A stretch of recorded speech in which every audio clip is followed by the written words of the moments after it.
আবার আগের কথা আসেন, আসল কেয়ামত যখন হবে, আসল ভূমিকম্পে কেয়ামত হয়ে যাবে। এর আগের কেয়ামতের আগে যে ভূমিকম্পগুলো, এইগুলা কেয়ামতের আলামত। কেয়ামতের আলামত নামে যে ভূমিকম্পগুলো হবে, বলেন তো কেন হবে? আমাদের পাপ বেড়ে যাওয়ার কারণে। এতটুকু বুঝে আসছে তো সবার? তিরমিজি শরীফের 2211 নম্বর হাদিস।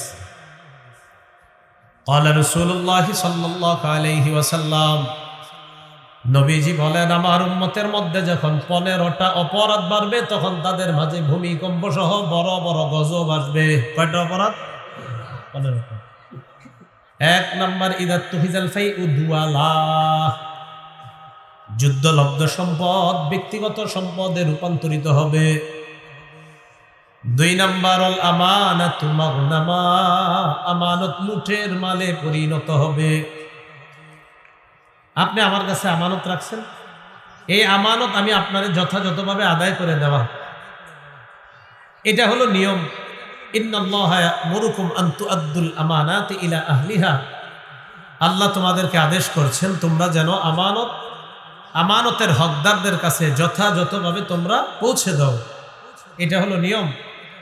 সহিহ ইবনে হিব্বানের বর্ণনা 271 নম্বর হাদিসে রাসূল সাল্লাল্লাহু আলাইহি সাল্লাম বলেন, ইজমানুলি সিত্তান আজমান লাকুমুল জান্নাহ, তোমরা আমাকে 6টা জিনিসের নিশ্চয়তা দিয়ে দাও, আমি তোমাদেরকে জান্নাতে নেওয়ার জিম্মাদার হয়ে যাব।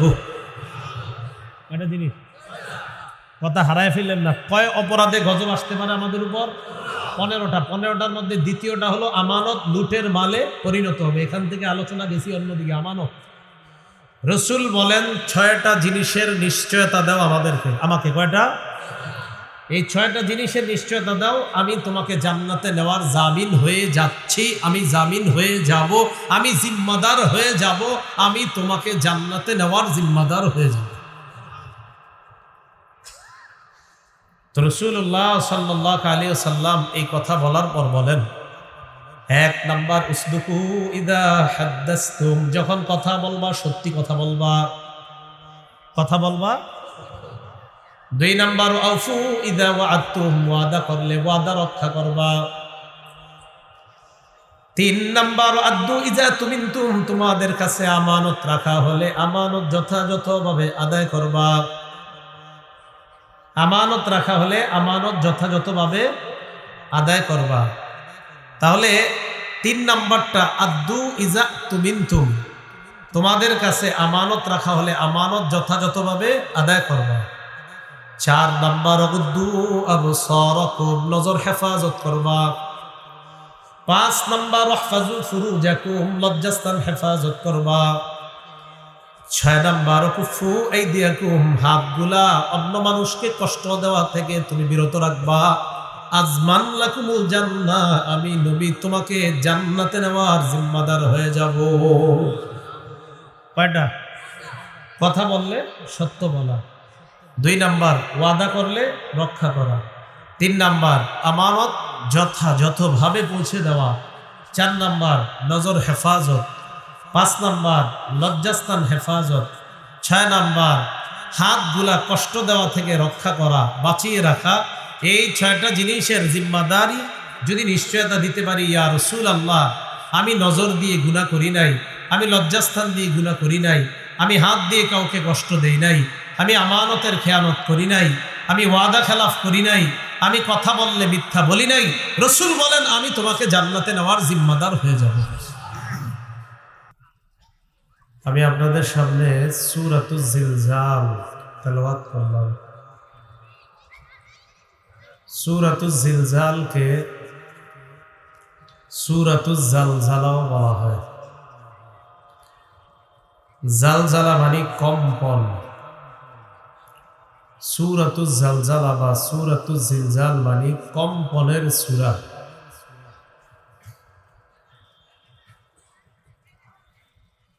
আল্লাহ পাক রব্বুল আলামিন এই সূরার মধ্যে ভূমিকম্প সম্পর্কে আলোচনা করেছেন। 4টি অংশে এই সূরার আলোচনা পেশ করব। প্রথম, এই সূরার শানে নুজুল জানব। দ্বিতীয়ত এই সূরাটার নাম সূরাতুল জামিআহ। কেন সূরাতুল জামিআহ বলা হয় এই বিষয়টাও জানব। 3 নাম্বার এই সূরা পাঠ করার ফজিলত। 4 নাম্বার এই সূরার সংক্ষিপ্ত তাফসীর। আসলে তাফসীরুল কোরআন মাহফিলের আলোচনার জন্য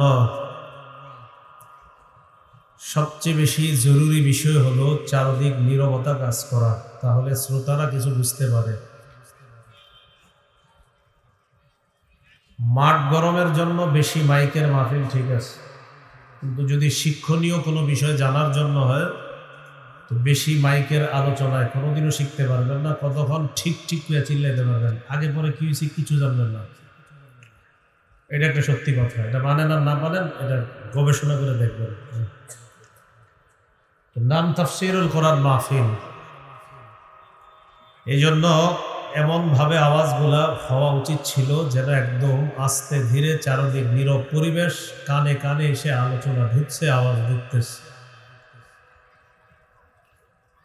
আল্লাহ আমাদেরকে বোঝার তৌফিক দান করেন। 1 নাম্বার এই সূরার শানে নুজুল। এই সূরা কেন আল্লাহ নাজিল করলেন? বেঈমানরা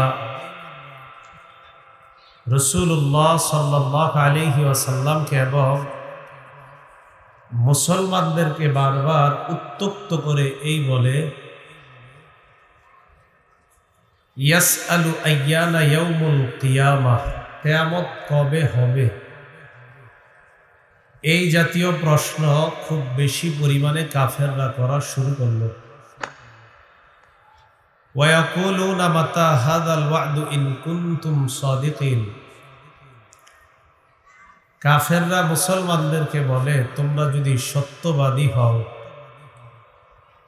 তাহলে তোমরা বলো কিয়ামত কবে হবে। তো এই জাতীয় প্রশ্ন করত কাফেররা মুসলমানদেরকে। আল্লাহ পাক রব্বুল আলামিন তাদের এই প্রশ্নের জবাবে সূরা জিলজাল আয়াত, সূরা জিলজাল নামক এই সূরাটা আল্লাহ নাযিল করলেন। আল্লাহ পাক রব্বুল আলামিন বলেন, ইদা জুলজিলাতিল আরদু জিলজালাহা, যখন প্রচন্ড কম্পনে জমিন প্রকম্পিত হবে।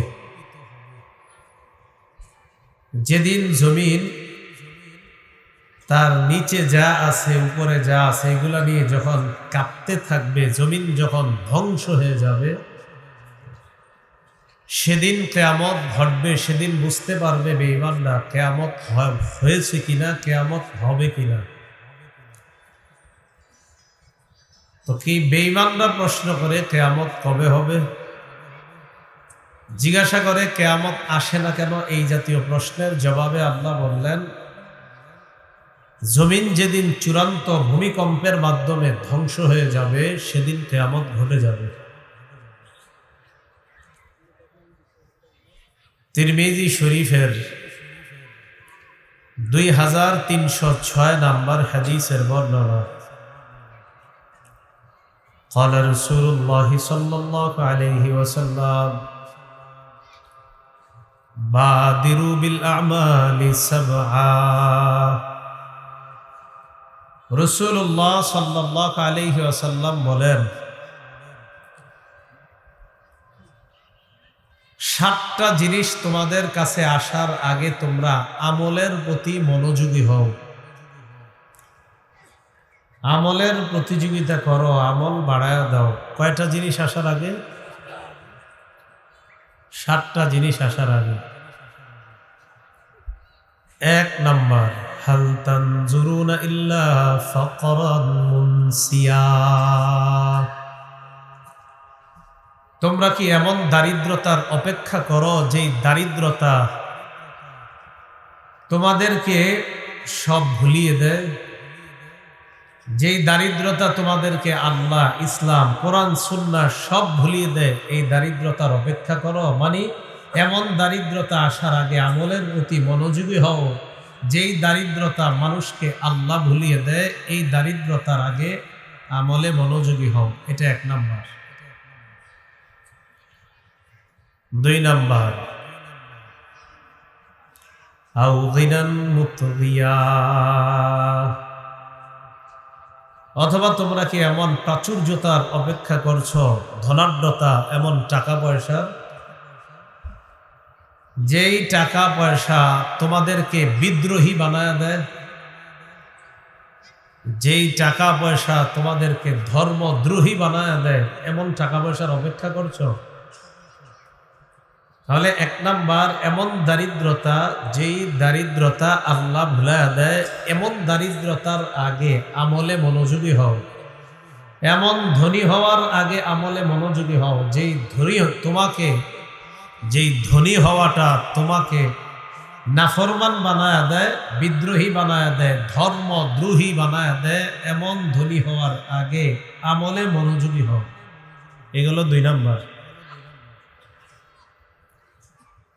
3 নাম্বার, আও মারাদান মুফসিদা, অথবা এমন রোগ, এমন অসুস্থতা, যেই অসুস্থতা তোমার দেহকে নষ্ট করে দেয়, এমন অসুস্থতার আগে আমলে মনোযোগী হও। যে অসুস্থতা দেহকে নষ্ট করে দেয়, এমন অসুস্থতার আগে আমলে মনোযোগী হও। এটা হলো 3 নাম্বার। 4 নাম্বার, আও হারামান মুফান্নিদা, অথবা তুমি বুড়া হওয়ার আগে, বার্ধক্যে পৌঁছার আগে আমলে মনোযোগী হও। যেই বার্ধক্যতা তোমার জ্ঞান বুদ্ধি নষ্ট করে দেয়, যেই বয়স তোমার জ্ঞান বুদ্ধি নষ্ট করে দেয়, এমন বয়সে পৌঁছার আগে তুমি আমলে মনোযোগী হও। 5 নাম্বার, আও মাউতান মুজহিজা, এমন মরণ, যে মরণ হঠাৎ এসে যায়। কিয়ামতের আলামত, হঠাৎ মৃত্যুর সংখ্যা বাড়বে। রাসূল বলেন, যেই মরণ হঠাৎ এসে যায়, এই মরণের আগে আমলে মনোযোগী হও। মরণ আসলে আর আমল করতে পারবো না, শেষ। 6 নাম্বার, আওয়াদ দাজ্জাল ফাশাররু গায়বিন ইউনতাজার, দাজ্জাল আসার আগে আমলে মনোযোগী হও। যেই দাজ্জাল, ওই অনুপস্থিত বস্তুর মধ্যে সবচেয়ে নিকৃষ্ট জিনিস হলো দাজ্জাল। আমরা অনুপস্থিত যাদের অপেক্ষায় আছি, প্রবাসে যারা আছে তার অপেক্ষায় থাকি। আমরা অপেক্ষায় আছি ইমাম মাহদী আসবে, আমরা অপেক্ষায় থাকি গজওয়াতুল হিন্দ হবে। তো রাসূল সাল্লাল্লাহু আলাইহি সাল্লাম বলেন, যেই অনুপস্থিত বিষয়ের অপেক্ষা তোমরা করো, এর মধ্যে সবচেয়ে নিকৃষ্ট হলো দাজ্জাল। এই দাজ্জাল আসার আগে আমলে মনোযোগী হও। 7 নাম্বার, কিয়ামত আসার আগে আমলে মনোযোগী হও। ফাসসাআতু আদহা ওয়া আমার, কিয়ামত সবচেয়ে তিক্ত, সবচেয়ে বিভীষিকাময়, সবচেয়ে ভীতিকর জিনিস হলো কিয়ামত। এই কিয়ামত আসার আগে আমলে মনোযোগী হও। কয়টা হলো? রাসূলুল্লাহ সাল্লাল্লাহু আলাইহি সাল্লাম বলেন, 7টা জিনিস তোমাদের জীবনে আসার আগে তোমরা আমলে মনোযোগী হও। মনিটরগুলো বন্ধ করে দাও। 7টা জিনিস আসার আগে তোমরা আমলে মনোযোগী হও। তাহলে 1 নাম্বার, এমন দারিদ্রতা, যেই দারিদ্রতা আল্লাহ ভুলায় দেয়। 2 নাম্বার, এমন টাকা পয়সা, যেই টাকা পয়সা আপনাকে ধর্মদ্রোহী বানায় দেয়। 3 নাম্বার, এমন অসুস্থতা, যে অসুস্থতা আপনার দেহটাকে শেষ করে দেয়। 4 নাম্বার, এমন বার্ধক্যতা, যে বার্ধক্য আপনার জ্ঞান বুদ্ধি সব ভুলায় দেয়, যখন আপনার মেধা আর কাজ করে না। 5 নাম্বার, এমন মরণ, যে মরণ হঠাৎ এসে যায়। 6 নাম্বার, দাজ্জাল।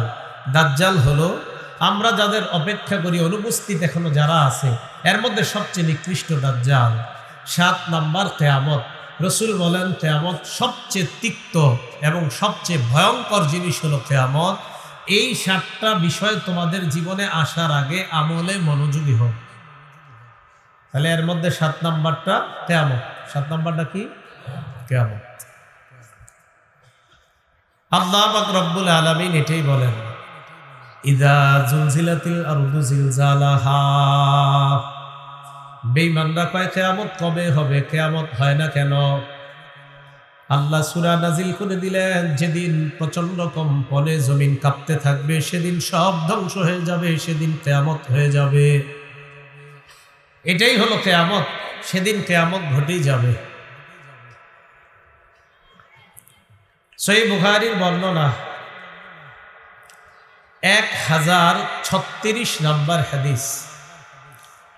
قال رسول الله صلى الله عليه وسلم, নবীজি বলেন, লা তাকুমুস সাআ, কিয়ামত হবে না হাত্তা ইউকবাজাল ইলম, ইলম উঠিয়ে না নেওয়ার আগ পর্যন্ত কিয়ামত হবে না। কিয়ামতের আগে ইলম উঠিয়ে নেওয়া হবে। কিয়ামতের আগে ইলম উঠিয়ে নেওয়া হবে। ইলম কিভাবে আল্লাহ উঠাবে কিয়ামতের আগে? এটা আবার বুখারীর 100 নম্বর হাদিসে আছে। قال رسول الله صلى الله عليه وسلم, নবীজি বলেন, ইন্নাল্লাহা লা ইয়াকবিজুল ইলমা ইনতিজাআন ইয়ানতাজিউহু মিনাল ইবাদ। আল্লাহ বান্দার ছিনা থেকে ইলম একবারে ছিনিয়ে নিবে এমনটা হবে না। ওয়ালাকিন ইয়াকবিজুল ইলমা বিকবজিল উলামা, আলেমদেরকে উঠিয়ে নেওয়ার মাধ্যমে ইলম আল্লাহ উঠিয়ে নিবেন। ইলম আল্লাহ ছিনায় নিবে এমনটা হবে না যে কারো সিনা থেকে এইভাবে টান মাইরা নিয়ে গেছে, এমন না। আলেমদের মৃত্যু হবে, ইলম উঠে যাবে। গত 2 বছর 3 বছর আমাদের দেশে আলেম মৃত্যুর হার কম না অনেক বেশি? অনেক বেশি। তো রাসূলুল্লাহ সাল্লাল্লাহু আলাইহি সাল্লাম বললেন, কিয়ামতের আলামতের মধ্যে একটা হলো হাত্তা ইউকবাজাল ইলম, ইলম উঠিয়ে নেওয়ার আগ পর্যন্ত কিয়ামত হবে না। এমন একটা পরিস্থিতি সৃষ্টি হবে, হাত্তা ইযা লাম ইউতি আলিমা, যখন কোনো আলেম খুঁজে পাবে না, ইত্তাখাযান নাসু রুউসান জুহালা, মানুষ জাহেলদেরকে নেতা বানাবে। ধর্মীয় নেতারা আসলে জাহেলকে বসায় দিবে। ফাস্তাফতাউ ফাআফতাউ বিগাইরি ইলম, মানুষ জাহেলদেরকে একের পর এক প্রশ্ন করবে, আর জাহেল সাহেব একের পর এক উত্তর দিতেই থাকবে। প্রশ্ন করবে, কোন প্রশ্নে বলবে না আমি পারি না, আমি জানি না, সব প্রশ্ন পারে আর উত্তর দিতেই থাকবে। বিদ্যা ছাড়া উত্তর দিবে।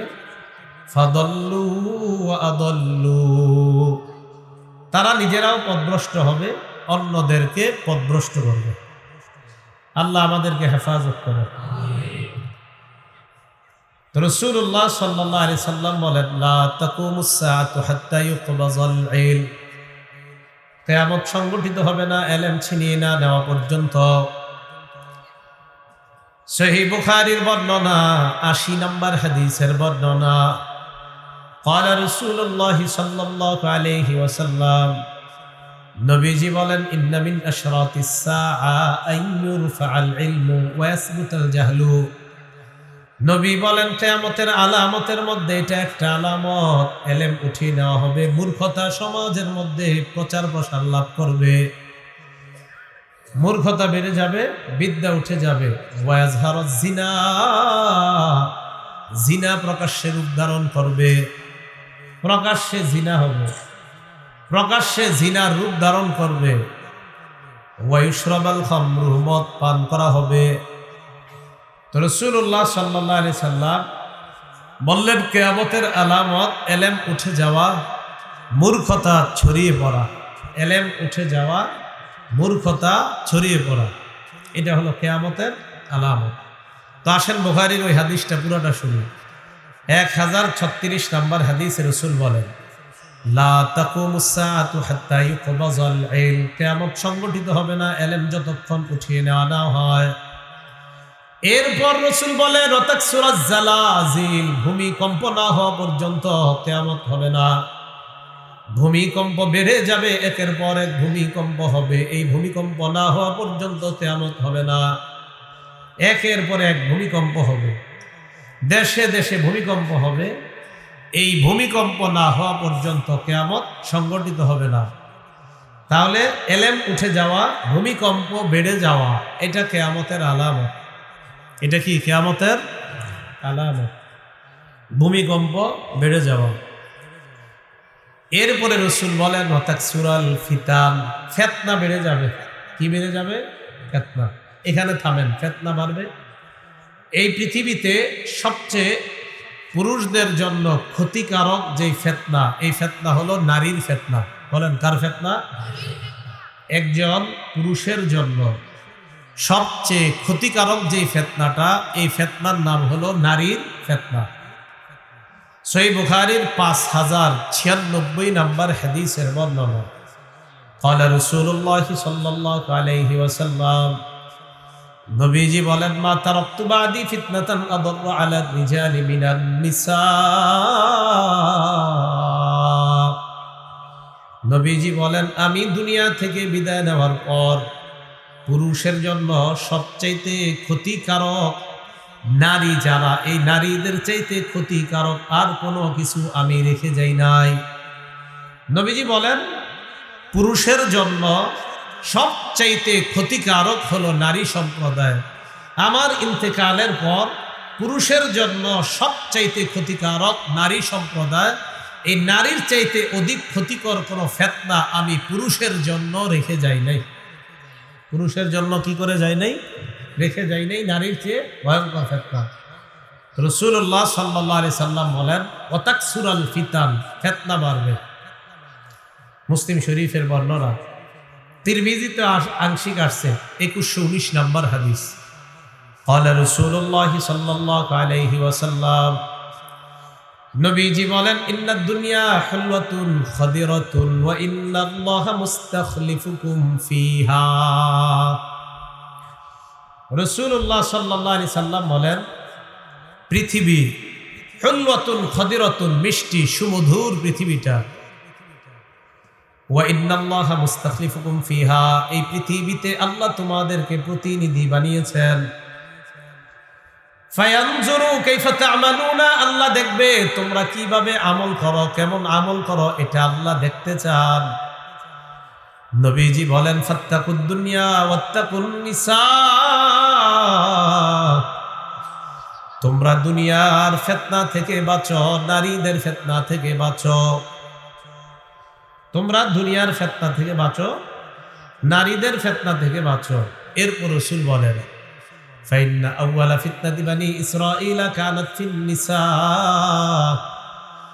বনি ইসরাইলের মাঝে সর্বপ্রথম ফিতনা ছিল নারী সম্প্রদায়ের ফিতনা। বনি ইসরাইলের মাঝে সর্বপ্রথম যে ফিতনাটা ছিল, এটা ছিল নারীদের ফিতনা। তো রাসূলুল্লাহ সাল্লাল্লাহু আলাইহি সাল্লাম বললেন, এই পৃথিবীটা মধুর, এই পৃথিবীটা সুমিষ্টি, আল্লাহ তোমাদেরকে প্রতিনিধি বানিয়েছেন। তোমরা দুনিয়ার ফিতনাকে ভয় করো, নারীদের ফিতনা ভয় করো। বনি ইসরাইলের সর্বপ্রথম যে ফিতনাটা হয়েছে, এটা হলো নারীদের ফিতনা। আল্লাহ আমাদেরকে এই অবস্থায় যে কোনো ধরনের ফিতনা থেকে আল্লাহ আমাদেরকে হেফাজত করুন। আবু দাউদ শরীফের বর্ণনা, 4259 নম্বর হাদিস, মুসলিম শরীফের লম্বা হাদিস, আবু দাউদও আংশিক আসছে হাদিসটা। এই হাদিসের মধ্যে রাসূলুল্লাহ সাল্লাল্লাহু আলাইহি সাল্লাম বলেন, قال رسول الله صلى الله عليه وسلم, নবীজি বলেন, সাতাকুনু ফিতানুন, তোমাদের মাঝে একের পর এক ফিতনা আসতেই থাকবে, একের পর এক ফিতনা আসতেই থাকবে। নবী বলেন, আল কাঈদু ফিহা খায়রুম মিনাল কাঈম, ওই ফিতনার জামানায় যারা বসে থাকবে, যারা দাঁড়িয়ে আছে তাদের চাইতে উত্তম। ফিতনার জামানায় যারা বসে থাকবে তারা তাদের চাইতে উত্তম যারা দাঁড়িয়ে আছে। ওয়াল কাঈমু ফিহা খায়রুম মিনাল মাশি, যারা দাঁড়িয়ে আছে তারা তাদের চাইতে উত্তম যারা হাঁটতেছে। ওয়াল মাশি খায়রুম ফিহা মিনাস সাঈ, যারা হাঁটতেছে তারা তাদের চাইতে উত্তম যারা দৌড়ায়। রাসূলুল্লাহ সাল্লাল্লাহু আলাইহি সাল্লাম বলেন, অনেকগুলা ফিতনা আসবে তোমাদের কাছে, ওই ফিতনার জামানায় যারা বসে আছে তারা তাদের চাইতে উত্তম যারা দাঁড়িয়ে আছে, যারা দাঁড়িয়ে আছে তারা তাদের চাইতে উত্তম যারা হাঁটতেছে, যারা হাঁটতেছে তারা তাদের চাইতে উত্তম যারা দৌড়াইতেছে।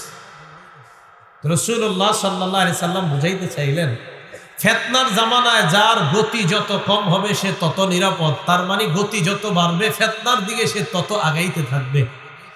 এটা বুঝাইলেন যে ফিতনার দিকে বেশি না যাওয়া, আল্লাহ আমাদেরকে হেফাজত করে। সহিহ বুখারীর বর্ণনা 6417 নম্বর হাদিস। এই হাদিসের মধ্যে রাসূলুল্লাহ সাল্লাল্লাহু আলাইহি সাল্লাম ওনার সাহাবী আব্দুল্লাহ ইবনে মাসউদ রাদিয়াল্লাহু তাআলা আনহু বলেন, খত্ত রাসূলুল্লাহ সাল্লাল্লাহু আলাইহি ওয়াসাল্লাম খত্তান মুরাব্বাআ। রাসূলুল্লাহ সাল্লাল্লাহু আলাইহি সাল্লাম একটা দাগ দিলেন, তাকান, খত্ত রাসূলুল্লাহ খত্তান মুরাব্বাআ, একটা চতুর্ভুজ আঁকলেন। নবীজি কি আঁকলেন? একটা চতুর্ভুজ। এইভাবে একটা চতুর্ভুজ আঁকার পর ওয়া খত্ত খত্তন ফিল ওয়াসাত, মাঝখানে একটা দাগ দিলেন। রাসূলুল্লাহ সাল্লাল্লাহু আলাইহি সাল্লাম একটা চতুর্ভুজ আঁকলেন, মাঝখানে একটা দাগ দিলেন। এই মাঝখানের যে দাগটা দিছে, তাকান, খারিজা মিনহু, এটা চতুর্ভুজের বাহিরে। রাসূল একটা চতুর্ভুজ আঁকলেন, মাঝখানে একটা দাগ দিলেন, এই দাগটা চতুর্ভুজের বাহিরে। এতটুকু বুঝে আসছে সবার?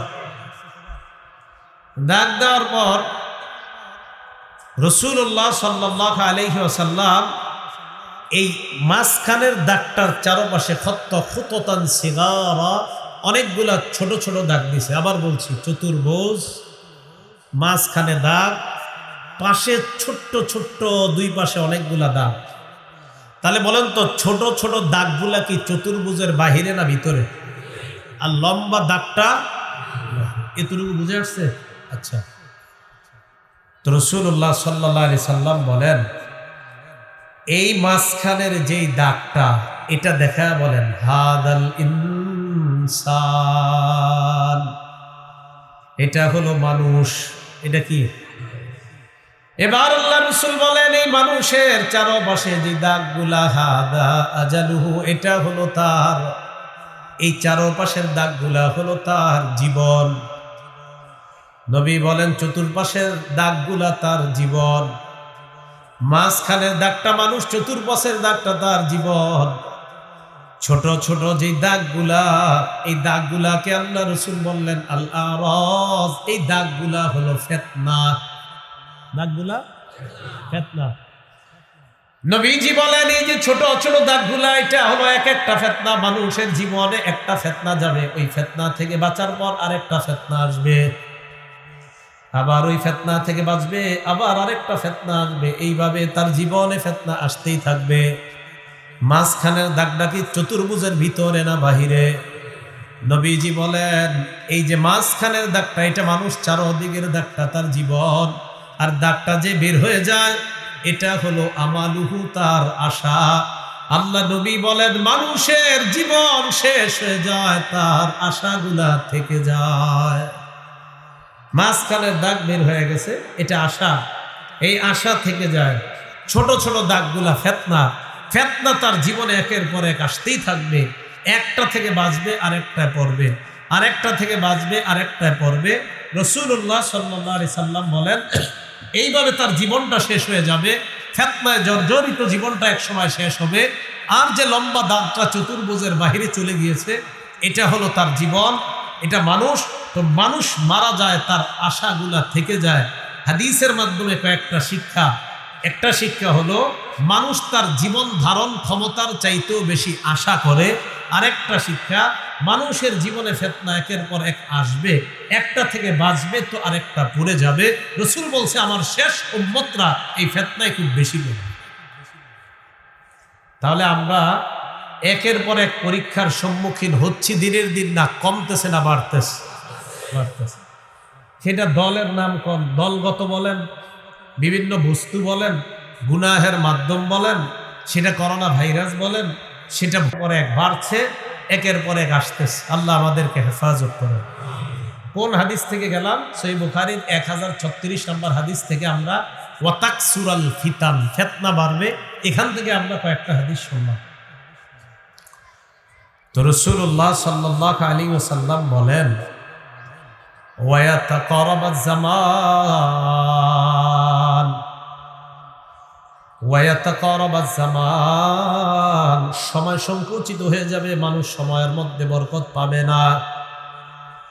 আগের জামানার মানুষ ফজরের নামাজের পর হাঁটতে হাঁটতে অনেক দূর চলে যাইতো, আবার জোহরের আগে বাড়িতে আসতে পারতো। এখন ফজরের পর আপনি ওই পর্যন্ত যাইতেই লাগবে মাগরিব। নবীজি বলেন, ওয়াতাকারাবাজ জামান, কিয়ামতের আগে সময় সংকুচিত হয়ে যাবে, সময়ের মাঝে মানুষ বরকত পাবে না। বরকত পাবে কিভাবে? ফেসবুকটা চালায় যখন বসবে, বলবে একটু পরে একটু পরে একটু পর, করতে করতে দেখা যায় 6 ঘন্টা চলে যায়, আসল কাজের কাজ হয় না। কি ঠিক? ঠিকটা কি? এটা নিয়ে বসে যে চিন্তা করে 2 মিনিট একটু ওই হাদিসটা দেখবো, তো এটা খুঁজতে গিয়ে ঢুকে আপনার বাস চলে যাচ্ছে, একের পর এক সময় চলে যাচ্ছে, বিবি খাইতে ডাকে, নাস্তায় ডাকে, পানিতে ডাকে, হজরতের কোনো খবর না। রাসূলুল্লাহ সাল্লাল্লাহু আলাইহি সাল্লাম বললেন, সময় সংকুচিত হয়ে যাবে, সময়ের বরকত পাবে না মানুষ। তাহলে তাকসুরাজ জালাজিল, ভূমিকম্প বাড়বে। বলেন তো, ভূমিকম্প একটা হবে না, অসংখ্য অগণিত হবে? অনেকগুলো হবে। জালা তাকসুরা বলছে, ভূমিকম্প অনেক হবে, প্রচুর ভূমিকম্প হবে। খুব মনোযোগ সহকারে বুঝেন। ভূমিকম্প যে হবে, আসল ভূমিকম্পের মাধ্যমে কি হবে আমরা জানলাম। আসল ভূমিকম্প যখন হবে কিয়ামত হয়ে যাবে, বা সব শেষ, ফিনিশড। এই আসল ভূমিকম্পের আগে যেই ভূমিকম্পগুলো হবে, এটা হলো কিয়ামতের আলামত। বলেন সবাই, কি এটা? কিয়ামতের। বুখারীর 1036 নম্বর হাদিসে যে রাসূল বলছে তাকসুরাজ জালাজিল, ভূমিকম্প বাড়তে থাকবে, এটা কি আসল ভূমিকম্প না কিয়ামতের আলামত? এটা কারণ আসল ভূমিকম্পে তো কি হয়ে যাবে? কিয়ামত হয়ে যাবে, সব শেষ হয়ে যাবে। আচ্ছা, হাদিসটা শেষ করি, পরে এই বিষয়টা আবার আলোচনা করতেছি। রাসূল বলেন, ওয়াকসুরাল হারজু, খুন খারাপি বেড়ে যাবে।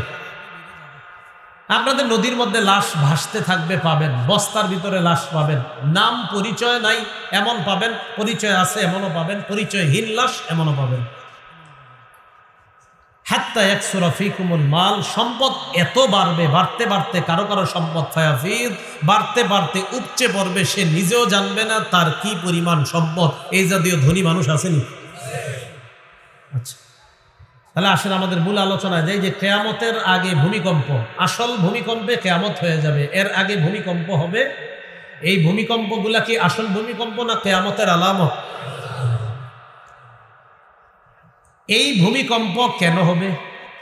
কথা বুঝে আসছে? প্রথমে জানলাম এটা কিয়ামতের আলামত, আর কিয়ামতের আলামত নামক যে ভূমিকম্পটা, এটা কেন হবে?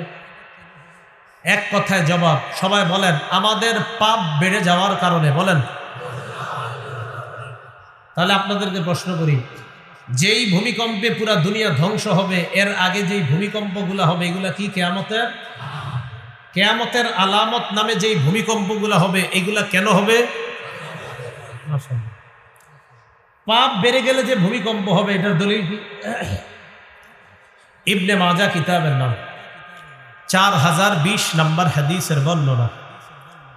এই হাদিসের বর্ণনাকারী সাহাবী আবু মালিক আল আশআরী রাদিয়াল্লাহু তাআলা আনহু, তিনি বলেন, ক্বালা রাসূলুল্লাহ সাল্লাল্লাহু আলাইহি ওয়াসাল্লাম, নবীজি বলেন, লা ইয়াশরাবান্না নাসুম মিন উম্মতি আল খামরা ইউসাম্মুনাহা বিগাইরি ইসমিহা, আমার উম্মতের একদল মদ পান করবে, মদের নাম অন্য নাম দিবে, ওই নাম অন্য নাম দিয়ে তারা মাদক সেবন করবে। কোন নেশা জাতীয় দ্রব্যের নাম হবে গাঁজা, কোনটার নাম হবে ইয়াবা, কোনটার নাম হবে হিরোইন, কোনটার নাম হবে পেন্সিডিল, কোনটার নাম হবে আফিম, কোনটার নাম হবে শ্যাম্পেন, কোনটার নাম কানাডারাই, কোনটার নাম মাস্তুদ। নবী বলেন, আমার উম্মতের একদল মদ পান করবে, মদের নাম বিভিন্ন নাম দিয়ে তারা মাদক সেবন করবে। ইউযাফু আলা রুউসিহিম বিল কাইনাতি ওয়াল মুগান্নিয়াত, তারা যখন মদ পান করবে মদ টানতে থাকবে আর তাদের সামনে গান বাজনা চলবে, তালে তালে নর্তকী নায়িকা গায়িকারা নাচানাচি করবে। একদিক দিয়ে মদ পান চলবে, অন্য দিক দিয়ে নাচানাচি হবে, গায়িকারা গান গাবে, নায়িকারা নাচতে থাকবে। রসুল বলছে এটা হবে। কবে হবে এটা? আর কয়দিন পরে। হ্যাঁ, চলতেছে মানে আর 2 দিন পরেই হবে। এটা এই 2 দিন পরেও হবে, মানে চলতেছে তো 2 দিন পরে ভয়ঙ্কর রূপে পুরো দুনিয়াতে হবে। এটা মদ পান করা হবে, গান চলবে আর বাজনা বাজতে থাকবে। রাসূলুল্লাহ সাল্লাল্লাহু আলাইহি সাল্লাম বলেন, ইয়াকসিফুল্লাহু বিহিমুল আরদ, আল্লাহ তাদেরকে চাইলে জমিনের নিচে ধসিয়ে দিবেন। কোথায় ধসিয়ে দিবেন? তুরস্কে জমিনের নিচে ধসাইছে। আল্লাহ শিক্ষা দিতেছে, দেখো অপরাধ যদি বাড়ে, আমি তোমাদেরকে জমিনের নিচে ধসিয়ে দেওয়া আমার জন্য কোনো ব্যাপার না, মাত্র 45 সেকেন্ডের খেলা একটা দেখায় দিচ্ছে।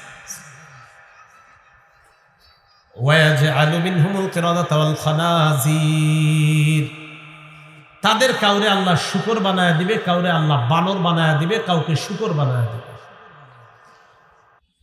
আবার আগের কথা আসেন, আসল কিয়ামত যখন হবে, আসল ভূমিকম্পে কিয়ামত হয়ে যাবে। এর আগের কিয়ামতের আগে যে ভূমিকম্পগুলো, এইগুলা কিয়ামতের আলামত। কিয়ামতের আলামত নামে যে ভূমিকম্পগুলো হবে, বলেন তো কেন হবে? আমাদের পাপ বেড়ে যাওয়ার কারণে। এতটুকু বুঝে আসছে তো সবার? তিরমিজি শরীফের 2211 নম্বর হাদিস।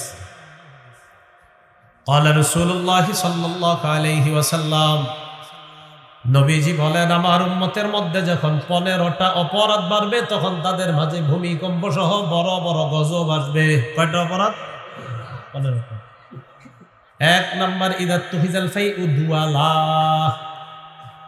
যুদ্ধলব্ধ সম্পদ ব্যক্তিগত সম্পদে রূপান্তরিত হবে। 2 নাম্বার, আল আমানাতু মাগনামা, আমানত লুটের মালে পরিণত হবে।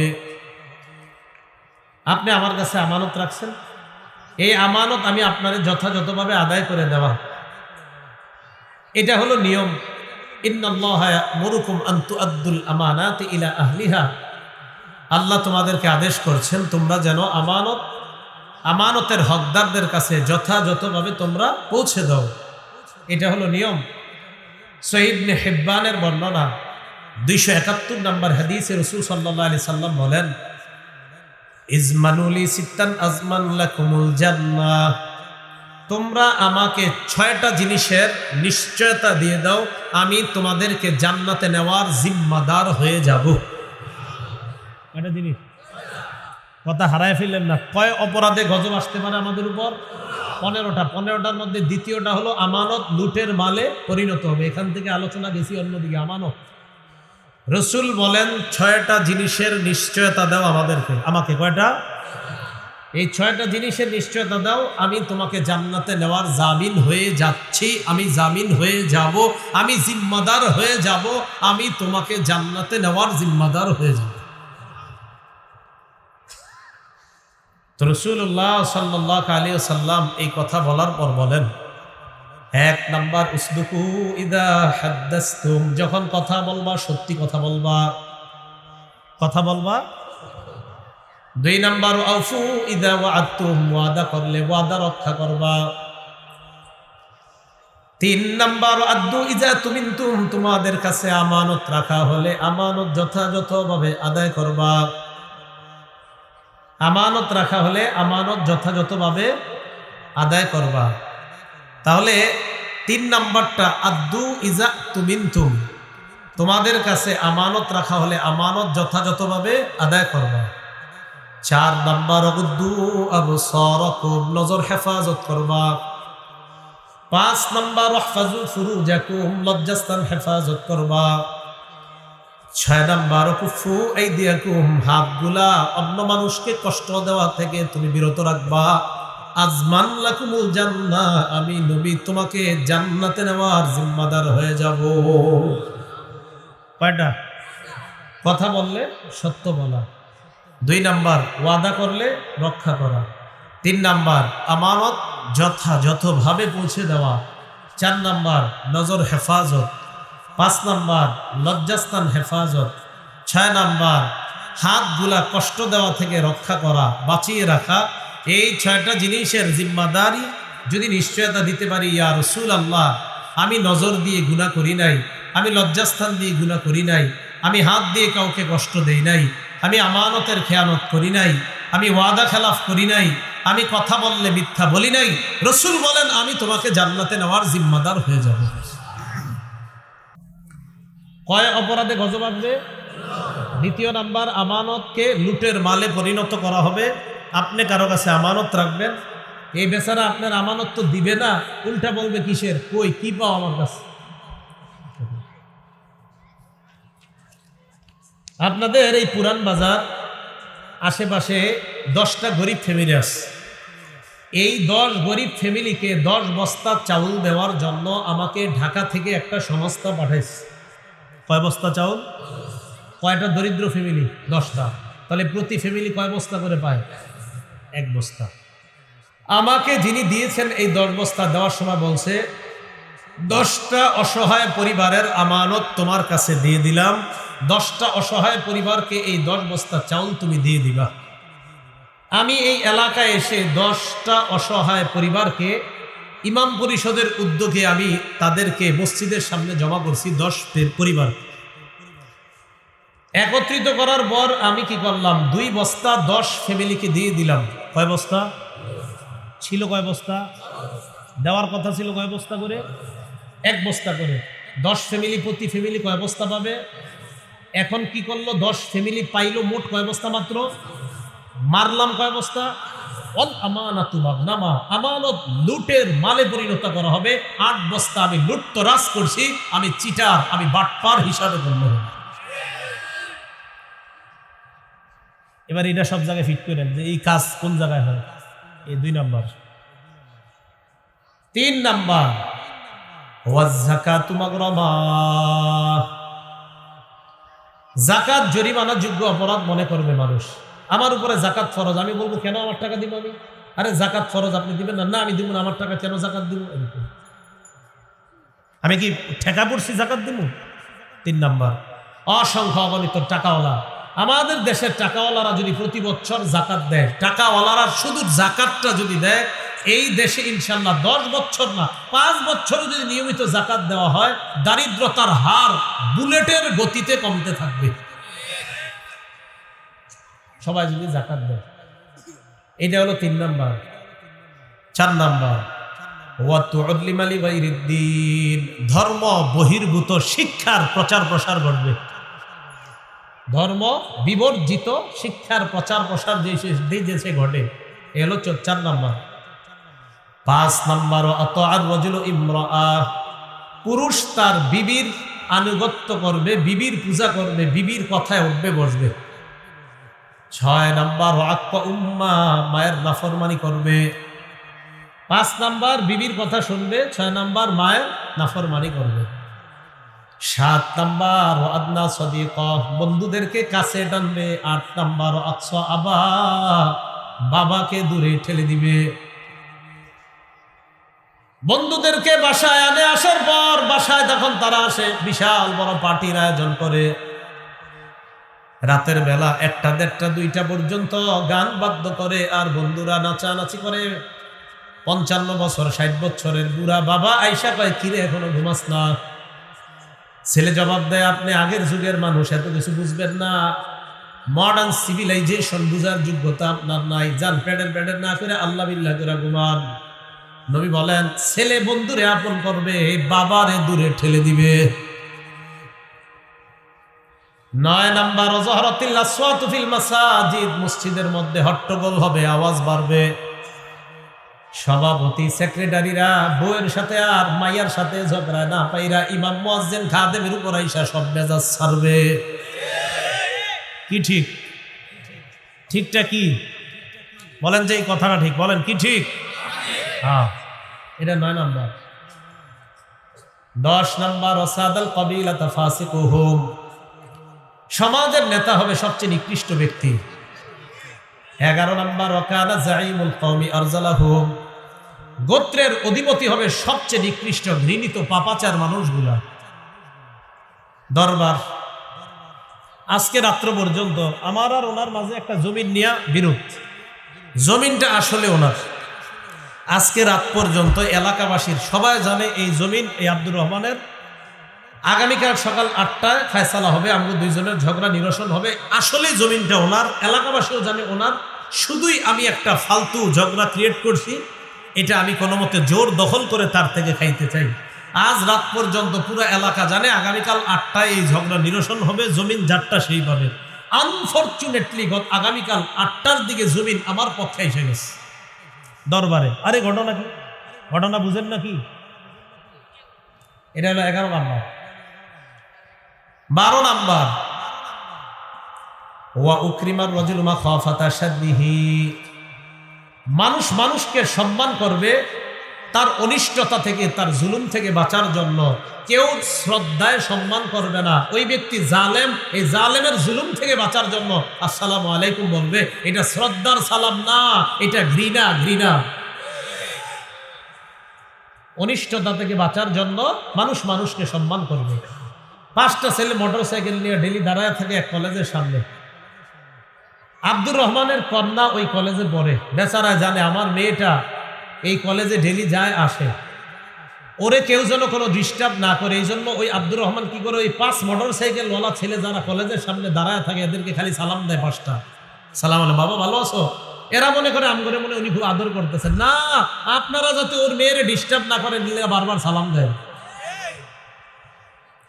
কারণ আপনারা তো এখানে দাঁড়ান, যদি এই নিয়তে দাঁড়ান, ওই বেটা জানে যে এরা তো দাঁড়ায় ডেলি ডিস্টার্ব করে, আমারটারে যাতে ডিস্টার্ব না করে খালি বারবার সালাম দেয়। ভালো আছো? চা খাইবা এক কাপ?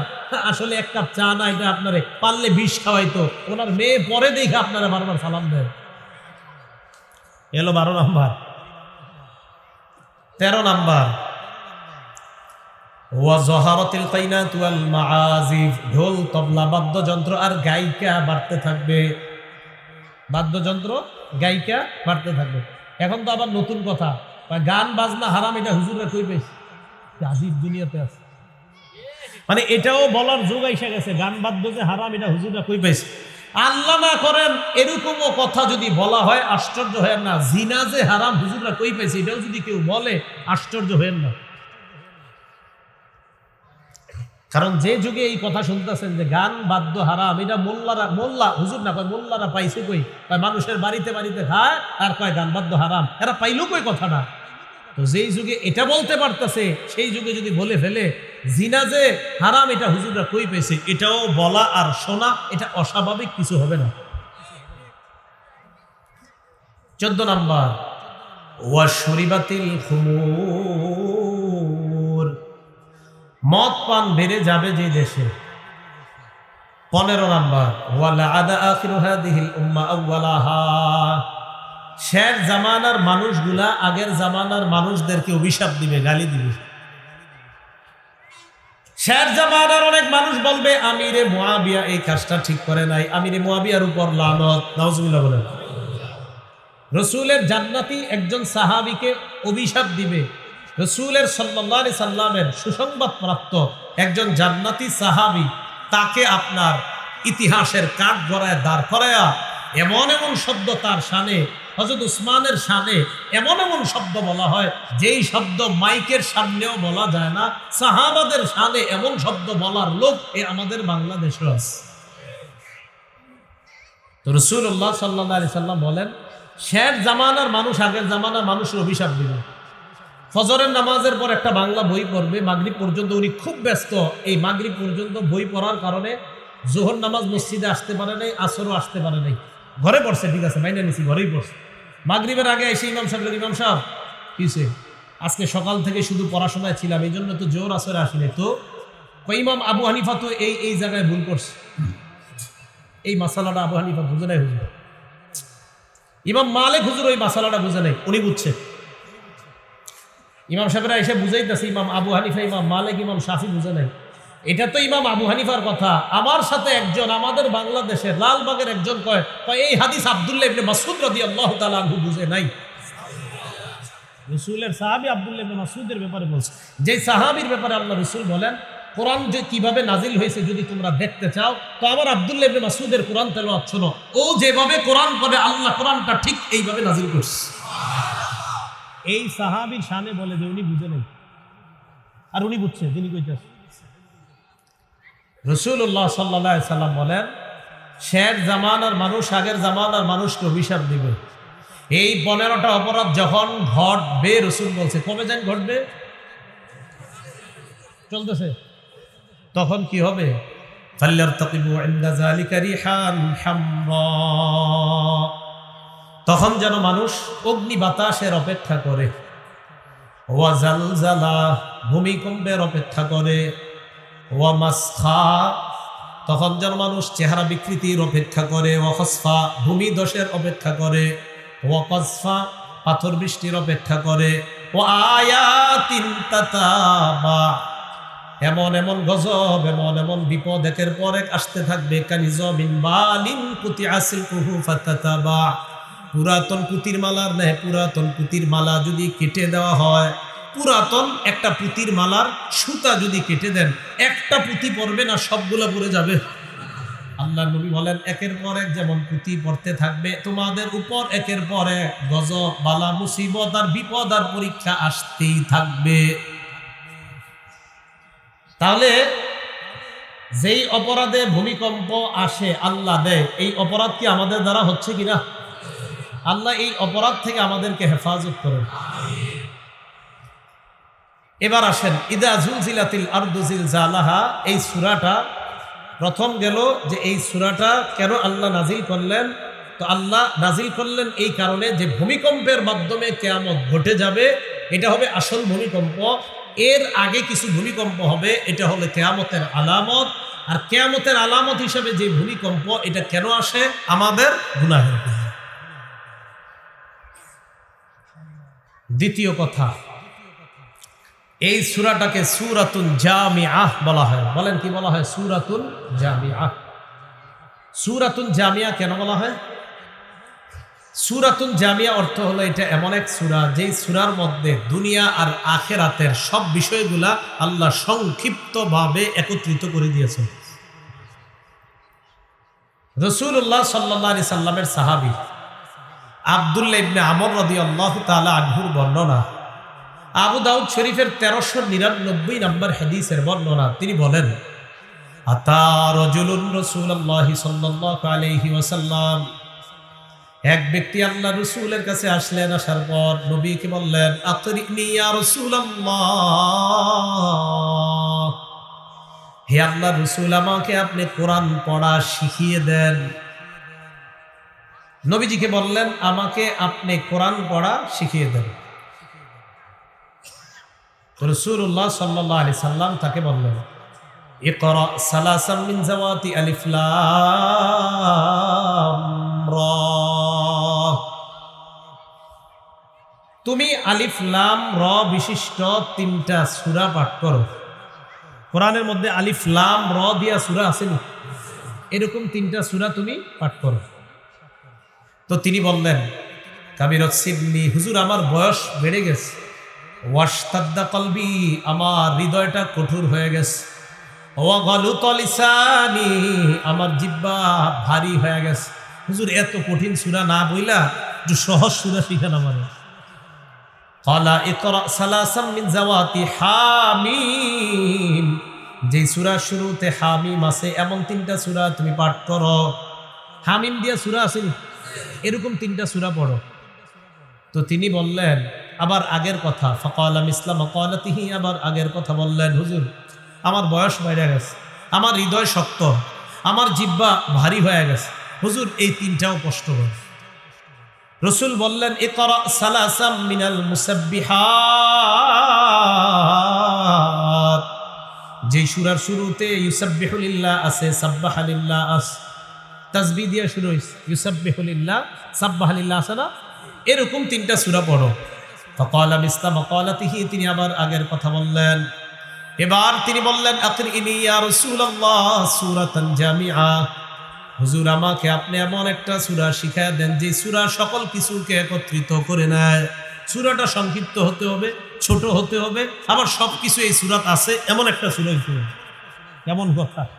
সূরাটা আমার হুজুর আমার অবস্থা তো আমি বললাম আপনারে, এই আমার অবস্থার দিকে তাকায় এমন একটা সূরা আমারে শিখান যেটাতে সব কিছু পাওয়া যাবে। ফাআকরাআকু ইযা জুলজিলাতিল আরদু জিলজালাহা। রাসূলুল্লাহ সাল্লাল্লাহু আলাইহি সাল্লাম এই সাহাবীকে ইযা জুলজিলাতিল আরদু জিলজালাহা এই সূরাটা পড়ায়া দিলেন। তো তিনি যখন এই সূরাটা শিখলেন, শিখার পর তিনি বললেন, ওয়াল্লাহি লা আযীদু আলাইহা আবাদা। আল্লাহর কসম, এই সূরায় যে বিষয়বস্তু আছে এর চাইতে আমি বেশি কখনো বাড়াবো না, আমি সুন্দরভাবে এটার উপর আমল করব। আল্লাহ শেষে বলছে, ফামান ইয়ামাল মিসকালা যাররাতিন খায়রান ইয়ারা ওয়া মান ইয়ামাল মিসকালা যাররাতিন শাররান ইয়ারা। অনুপরিমাণ নেক আমল যে করবে কিয়ামতের মাঠে এটাও সে দেখবে, অনুপরিমাণ বদ আমল যে করবে এটাও দেখবে। তো তিনি বললেন, আমি এই সূরার উপর পরিপূর্ণ আমল করব। এটা বলে তিনি চলে যেতে লাগলেন। রাসূলুল্লাহ সাল্লাল্লাহু আলাইহি সাল্লাম বললেন, আফলাহার রুয়াইজিল মাররাতাইন। নবী দুইবার বললেন, এই লোকটা সফল কাম হয়ে গিয়েছে, এই লোকটা সফল কাম হয়ে গেছে। এই হলো দ্বিতীয় কথা, এই সূরার নাম সূরাতুন জামিআহ। 3 নাম্বার কথা, এই সূরা পাঠ করলে কি লাভ?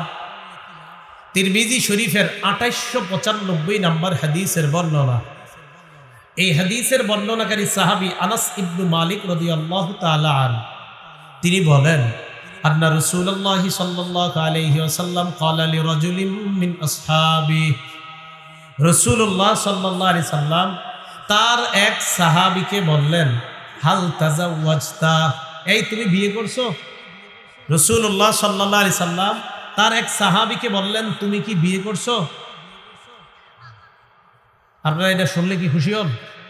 বাকি দেন সব চুপচাপ, এটা হাসি দেন সবাই, এটা তো ভালো জিনিস না। অবৈধ 5 বছর প্রেম করছেন, এটা করলে খুব হাসেন। সাহাবীকে আল্লাহ রাসূল বললেন, তুমি কি বিয়ে করছো? এই কথা জিজ্ঞাসা করা এটা দোষের না। সহিহ বুখারীর 5069 নম্বর হাদিসে দেখেন, আব্দুল্লাহ ইবনে আব্বাস তার ছাত্র সাঈদ ইবনে জুবাইরকে কয়, হাল তাজাওয়াজতা, এই তুমি বিয়ে করেছো? তাহলে তিরমিজির 2895 নম্বর হাদিসে রাসূল তার সাহাবীকে বলে, হাল তাজাওয়াজতা, তুমি বিয়ে করেছো? সাহাবীও তার ছাত্ররে কয়, বিয়ে করেছো? নবীও তার ছাত্ররে কয়, বিয়ে করেছো? এই প্রশ্ন করা এটা দোষের না, এটা ভালো। তুমি কি প্রেম করো? এটা হলো অবৈধ কাম, এটা ভালো না। বিয়ে করা এটা পবিত্র কাজ। তো সাহাবী রাসূলকে জবাব দেয়, লা ওয়াল্লাহি ইয়া রাসূলুল্লাহ, হুজুর আমি বিয়ে করি নাই, আল্লাহর কসম। ওয়ালা ইনদি মা আতাজাওয়াজু বিহি, বিয়ে করার মতো আমার কাছে সামর্থ্য নাই। 1 নাম্বার জবাব দিল, বিয়ে করি নাই। 2 নাম্বার জবাব, বিয়ে করার মতো টাকা পয়সাও নাই। এই কথা বলার পর রাসূলুল্লাহ সাল্লাল্লাহু আলাইহি সাল্লাম বললেন, আলাইসা মাআকা কুল হুয়াল্লাহু আহাদ, তোমার কাছে কি কুল হুয়াল্লাহু আহাদ এই সূরাটা নাই? তুমি এটা পারো না? হয় বালা ইয়া রাসূলুল্লাহ, হুজুর এটা পারি। নবীজি বললেন, সুলুসুল কোরআন, এই তো তোমার কাছে কোরআনের 3 ভাগের 1 ভাগ আছে। তুমি পারো না কে কইছে? তোমার কাছে কিছু নাই কে বলছে? তুমি তো কোরআনের 3 ভাগের 1 ভাগ নিয়ে ঘুরতেছো। একবার কুল হুয়াল্লাহু আহাদ এই সূরাটা পড়লে আল্লাহ তো ওই বান্দার আমলনামায় কোরআন 3 ভাগের 1 ভাগ তেলাওয়াত করার সওয়াব আল্লাহ দিয়ে দেন। আলাইসা মাআকা কুল ইয়া আইয়ুহাল কাফিরুন, তুমি কি কুল ইয়া আইয়ুহাল কাফিরুন সূরাটা পারো না? কয় জি হুজুর পারি। নবীজি বললেন, রুবুল কোরআন, এই তো কোরআনের 4 ভাগের 1 ভাগ আছে তোমার কাছে। কুল ইয়া আইয়ুহাল কাফিরুন একবার পড়লে আল্লাহ তাকে কোরআনের 4 ভাগের 1 ভাগ তেলাওয়াত করার সওয়াব দিয়ে দেন। আলাইসা মাআকা ইযা জাআ নাসরুল্লাহি ওয়াল ফাত, তুমি কি ইযা জাআ নাসরুল্লাহি ওয়াল ফাত এই সূরাটা পারো? আছে তোমার কাছে? কয় এটাও পারি। নবী বললেন, রুবুল কোরআন, এটা পড়লেও কোরআনের 4 ভাগের 1 ভাগের সওয়াব হয়। এই তো কোরআনের 4 ভাগের 1 ভাগ তোমার কাছে আছে। এরপর আল্লাহ রাসূল বললেন, আলাইসা মাআকা ইযা জুলজিলাতিল আরদু জিলজালাহা, তোমার কাছে কি ইযা জুলজিলাতিল আরদু জিলজালাহা এই সূরাটা নাই? এটা কি তোমার কাছে নাই? সাহাবী জবাব দিলেন, বালা ইয়া রাসূলুল্লাহ, এই সূরাটা আমি পারি, এটাও আমার কাছে আছে।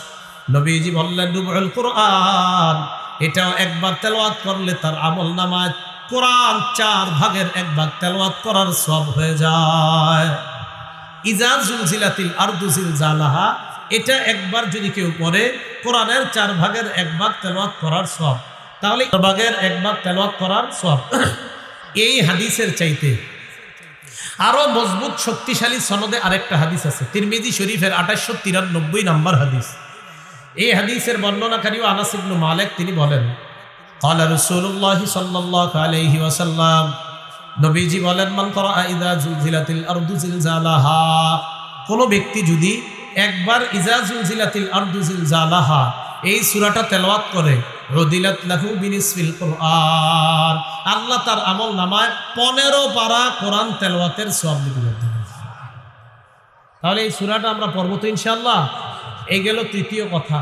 চতুর্থ কথা, এই সূরাটার সংক্ষিপ্ত কথা। আল্লাহ বলেন, ইযা জুলজিলাতিল আরদু জিলজালাহা, প্রচন্ড কম্পনে যখন জমিন প্রকম্পিত হবে, ওয়া আখরাজাতিল আরদু আসকালাহা, পৃথিবী তার ভারী বোঝাকে বের করে দিবে। এই ভারী বোঝা দ্বারা উদ্দেশ্য জমিনের নিচে যত মরা আছে এই মরাদেরকে বের করে দিবে।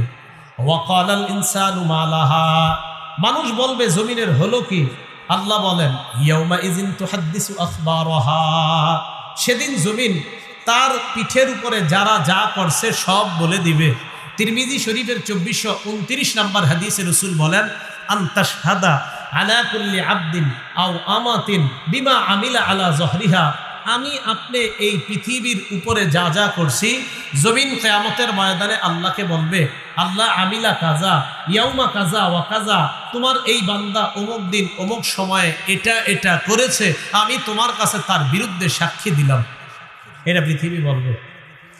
বিআন্না রাব্বাকা আওহা লাহা, এটা কেন বলবে? কারণ আপনার রব পৃথিবীকে আদেশ করেছেন। আল্লাহর আদেশে পৃথিবী এগুলা বলবে।